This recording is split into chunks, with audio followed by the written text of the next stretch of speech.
how to download Adobe Acrobat app. So you want to get Adobe Acrobat app on your device. It's actually really straightforward. Let's walk through it together. First thing first, let's head over to Play Store, which is right here. Tap on it and go inside it. You will see a search bar at the top. Simply tap on it and search for Adobe Acrobat over here. Let's search it. Can see it over here.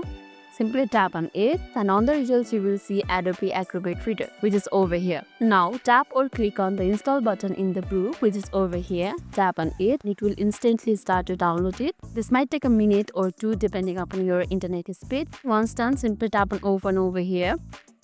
Now you are all set to start using it. You might need to sign in into the account, and if you are thinking of using it later, you will find the app on your home screen or your app list. Once you're inside, sign into your account, or you can also create one if you don't have one already. That's pretty simple to follow within the app itself. And that's it. Here I've got Adobe Acrobat app downloaded and ready to go. That's all for today's video, and if this video made your day a little bit easier, don't forget to like and subscribe for more amazing tips. Thanks for watching and see you in the next video.